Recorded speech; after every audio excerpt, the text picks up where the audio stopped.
So hello everyone, we are going through with atoms chapter, class 12th physics chapter 12 atoms। और कल हमने जो part पढ़ा था एटॉमिक स्पेक्ट्रम पार्ट 1, आज उसी को हम कंटिन्यू कर रहे हैं एटॉमिक स्पेक्ट्रम पार्ट 2 को। तो आज जो हम पढ़ रहे हैं एटॉमिक स्पेक्ट्रम पार्ट 2। हमने एटॉमिक स्पेक्ट्रम के दो हिस्से पढ़े थे। पहला हिस्सा पढ़ा था हमने एमिशन स्पेक्ट्रम। तो एमिशन स्पेक्ट्रम में ही आज हम एटॉम जो ये लाइन स्पेक्ट्रा होता है वो पढ़ेंगे। क्या पढ़ने जा रहे हैं हम लोग? Line spectra. अब देखिए क्या होता है लाइन स्पेक्ट्रा। आपने क्या पढ़ा था एमिशन स्पेक्ट्रा में? एमिशन स्पेक्ट्रम में पढ़ा था कि अगर ये कोई एक गैस ट्यूब है और यहाँ पर आप इसको क्या कर रहे हैं? हीट कर रहे हैं। इसको क्या कर रहे हैं? आप हीट कर रहे हैं और इसके आगे आपने एक ये प्रिज्म लगा दिया। तो लाइट यहाँ से निकली और जब प्रिज्म पड़ी तो सामने कहीं पर स्क्रीन है, तो उस स्क्रीन पे कुछ सर्टेन वेवलेंथ ऑफ लाइट और certain wavelength will be what? Emitted out. कुछ पर्टिकुलर वेवलेंथ ही एमिट होंगी।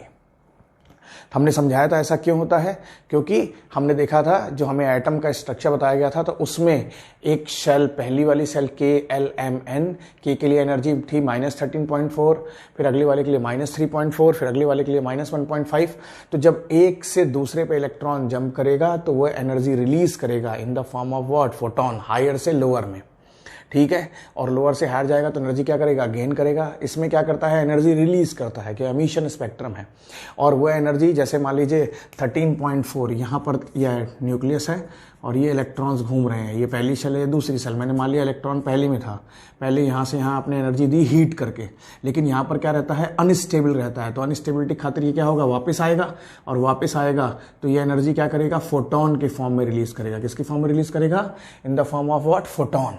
ठीक है, photon form in the form of photon energy releases. Energy क्या करेगा? ये रिलीज करेगा। ठीक है, तो एनर्जी रिलीज करेगा in the form of what? Photon.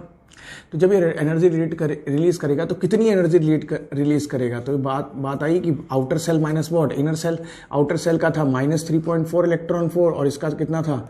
-13.6 electron volt. तो -3.4 minus 13.6, it will be comes to be how much? 10.2 electron volt. तो ये सिर्फ 10.2 इलेक्ट्रॉन वोल्ट की एनर्जी ही रिलीज करेगा। हो सकता है कि यहाँ पर कोई इलेक्ट्रॉन हो तो वो यहाँ से यहाँ जंप कर जाए या यहाँ से यहाँ जंप कर जाए, तो जिस सेल में जंप कर रहा उतनी एनर्जी डिफरेंस को क्या करेगा? रिलीज करेगा। अब इस चीज को इन्होंने कुछ साइंटिस्ट ने बनाया, जिसको सबसे पहले जिस फिजिसिस्ट ने बनाया उसका नाम था बाल्मर। उन्होंने विजुअल रेंज दी थी, क्योंकि जब तक विजुअल नहीं हुआ तो कैसे होगा। लेकिन फिर लायमन आए, फिर पाशन आए, फिर ब्रैकेट आए, फिर प्रिफरेंड आए, सबकी अलग अलग सीरीज आई। तो देखते हैं लायमन सीरीज क्या होती है। लायमन सीरीज में होता है कि अगर इलेक्ट्रॉन सेकंड ऑर्बिट से फर्स्ट ऑर्बिट में जंप करे, या फिर सेकंड से फिर से फर्स्ट, थर्ड से फर्स्ट में जंप कर जाए, या फिर फोर्थ से फर्स्ट में जंप कर जाए, या फिर फिफ्थ से फर्स्ट में जंप कर जाए, ये बहुत क्लोज होंगी, मैंने थोड़ा दूर बनाया है, या फिर 6 से फर्स्ट में जंप कर जाए, या फिर 7 से, या फिर लास्ट क्या मैंने बनाया? इन्फिनिटी से फर्स्ट में जंप कर जाए।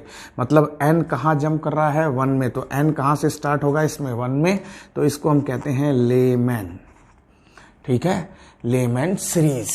ठीक है, तो ये लेमैन सीरीज है। अच्छा, थोड़ा सा समझते हैं लेमैन सीरीज के बारे में। तो अगर हम इस लेमैन सीरीज को देख रहे हैं तो देखिए क्या हो रहा है बेसिकली इस लेमैन सीरीज में।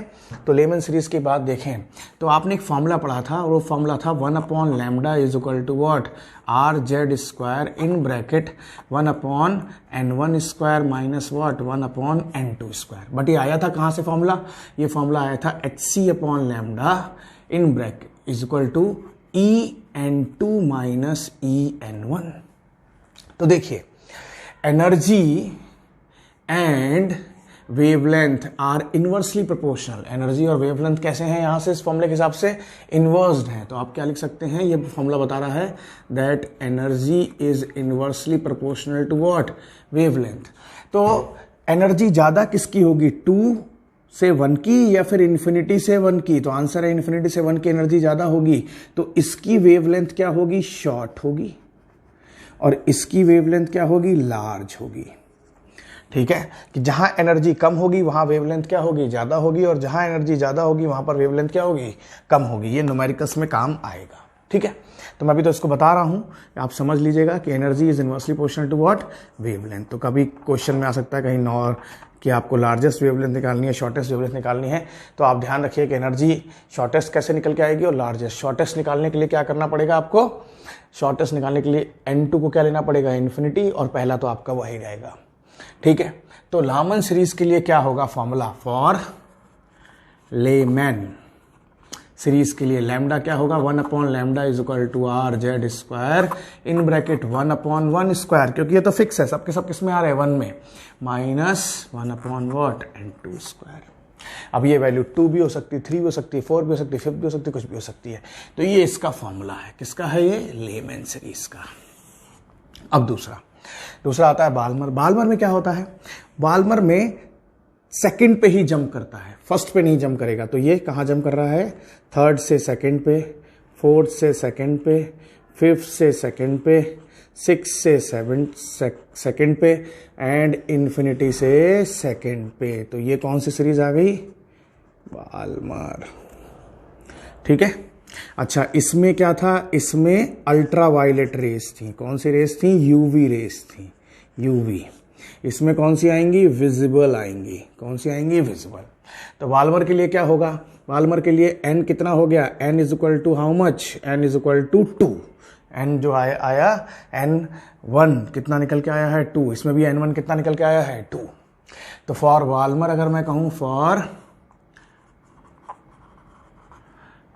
ये आ जाएगा 1 lambda is equal to R Z square in bracket 1/2 square minus 1/n2 square.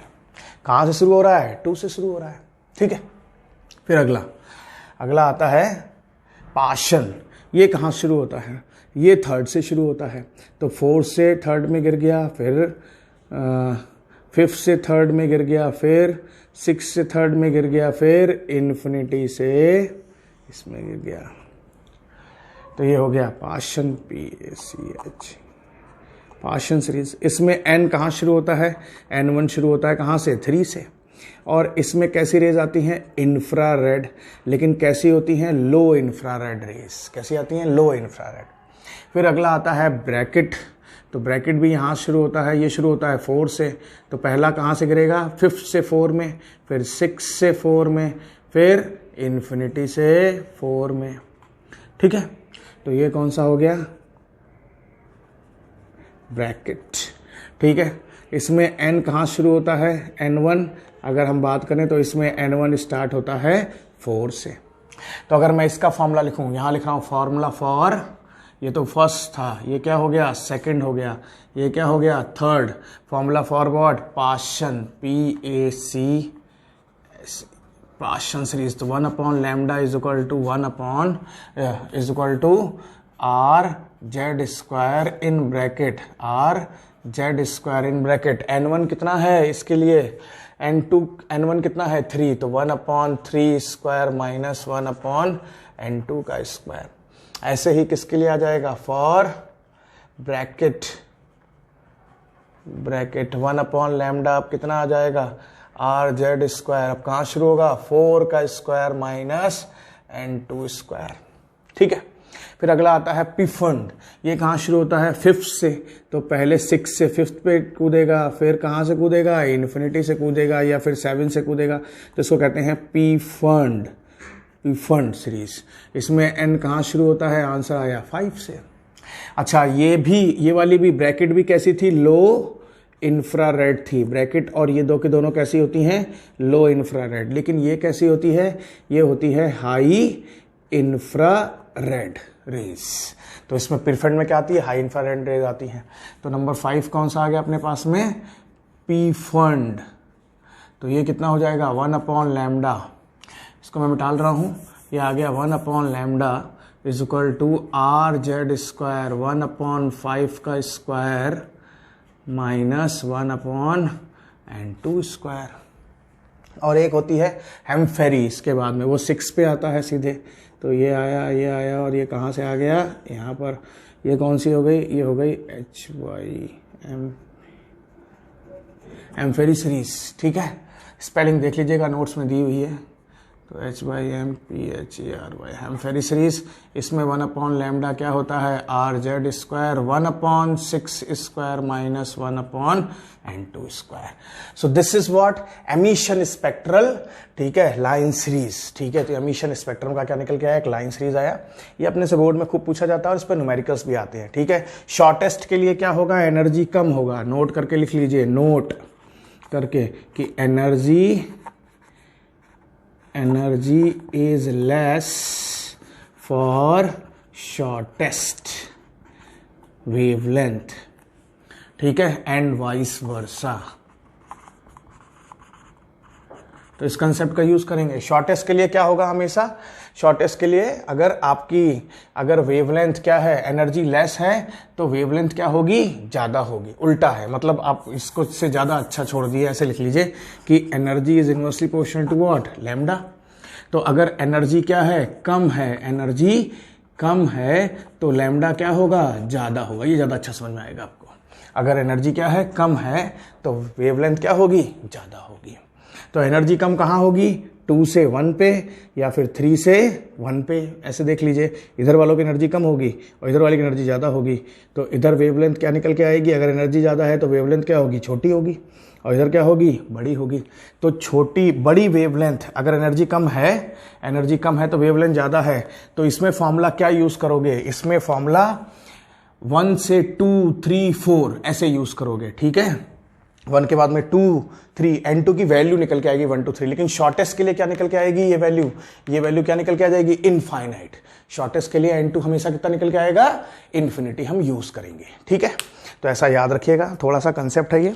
अब हम लोग शुरू करते हैं अपना दूसरा स्पेक्ट्रम, जिसका नाम क्या था, इसका नाम था हमारे पास में एब्जॉर्प्शन स्पेक्ट्रम। फिर हमारा चैप्टर कंप्लीट हो जाएगा, इतना ही है इसमें। फिर हम कुछ क्वेश्चंस करेंगे इस पे बेस्ड, ठीक है। तो our next topic is what, emission spectral हो गया। अब हम पढ़ रहे हैं एब्जॉर्प्शन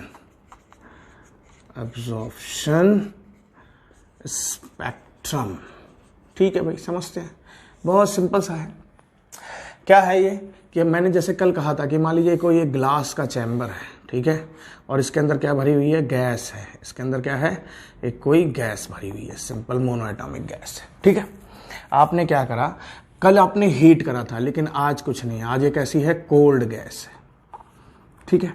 और यहां से आपने क्या करा, इसके ऊपर एक वाइट लाइट थ्रो करी। क्या, कैसी लाइट थ्रो करी, वाइट लाइट थ्रो करी।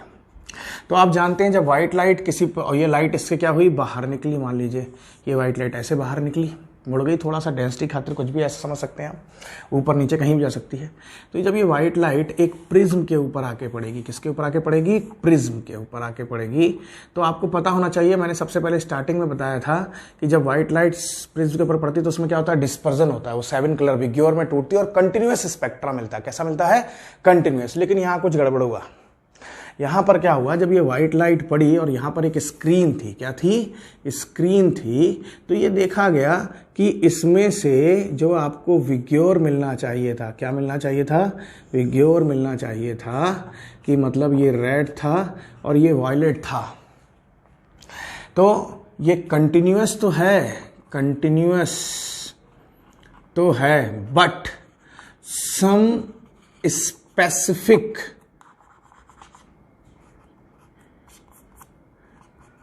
specific wavelength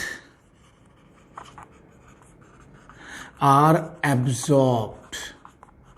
कुछ स्पेसिफिक वेवलेंथ क्या हो गई, सर्टेन स्पेसिफिक वेवलेंथ क्या हो गई, एब्जॉर्ब्ड हो गई। मतलब कि अगर मैं इसका स्पेक्ट्रा बनाऊं तो स्पेक्ट्रा में कुछ जगहों पर डार्क कलर आ गया, मतलब कोई कलर आया ही नहीं, बाकी तो सबके सब कलर आए।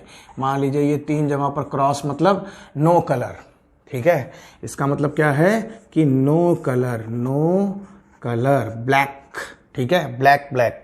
डार्क आ गया, कैसा आ गया, no colour means what, dark portion आ गया, डार्क पोर्शन आ गया कुछ जगहों पर, ठीक है, और रेस्ट पूरा पूरा कंटिन्यूअस है। रेस्ट पूरा पूरा कैसा है? कंटिन्यूअस स्पेक्ट्रा है। तो मतलब क्या हुआ कि व्हाइट लाइट से 7 कलर का पूरा कंप्लीट स्पेक्ट्रम बनना चाहिए, लेकिन अब क्या हुआ, कुछ कंप्लीट स्पेक्ट्रम में से कुछ एक कलर एब्जॉर्ब हो गए। अब कौन से कलर एब्जॉर्ब हुए? अगर ये गैस और पहले वाली गैस एमिशन स्पेक्ट्रा की सेम है, तो जो एमिशन स्पेक्ट्रम में कलर दिखे थे वही कलर इसमें से क्या हो जाएंगे? एब्जॉर्ब हो जाएंगे। जो एमिशन स्पेक्ट्रम में कलर दिखे थे वही कलर इसमें क्या हो जाएंगे? एब्जॉर्ब हो जाएंगे। अब रीजन क्या है इसका? सिंपल सी बात है, इसका रीजन बहुत सिंपल है, आप पढ़ चुके हैं। ये एक्सप्लेनेशन क्या है, जैसे उसमें था, अब आपने एक ये गैस, ये एटम है और इसमें इलेक्ट्रॉन इस तरीके से क्या कर रहे हैं? रिवॉल्व कर रहे हैं। यही पढ़ा है आपने कि electrons are revolving around it. आपने इस पे व्हाइट लाइट दी, क्या दिया आपने इस एटम के ऊपर? व्हाइट लाइट दी, ठीक है। तो व्हाइट लाइट क्या है? एक सोर्स ऑफ एनर्जी है, E is equal to how much? h nu, पिछले चैप्टर में पढ़ चुके हैं। तो ये एनर्जी जाएगी। अब इलेक्ट्रॉन यहाँ था, तो इलेक्ट्रॉन क्या करेगा? यहाँ से यहाँ जंप करेगा, या हो सकता है इलेक्ट्रॉन यहाँ से यहाँ जंप करे। जब इलेक्ट्रॉन यहाँ से यहाँ जंप करेगा तो ये एनर्जी क्या करेगा? एब्जॉर्ब करेगा। कितनी एनर्जी एब्जॉर्ब करेगा? पीछे पढ़ चुके हो 10.2, क्योंकि इसकी कितनी थी? -13.6, इसकी कितनी थी? -3.4, इसकी कितनी थी? -1.5। तो अगर पहले से दूसरे पे कर रहा है तो 10.2, तो उस वेवलेंथ की कलर को वो क्या कर देगा? एब्जॉर्ब दिखा देगा, नहीं दिखाएगा। तो ये रीजन था इसमें, ठीक है। तो this is the basic thing. तो आपको समझ में आया होगा, this is the completion of your chapter. आज का जो असाइनमेंट है वो एक्चुअल में ड्यूअल नेचर में भी है और इसमें भी है, तो मैंने ड्यूअल में समझाया था, इसमें आपको लेक्चर में नहीं समझा रहा हूं, तो आप देख लीजिएगा ड्यूअल के लेक्चर्स को, बट इसको कंप्लीट दोनों में ही करना है, ठीक है। तो this is all about your chapter. Now we will start the exercise, ठीक है, in the next lecture. Thank you.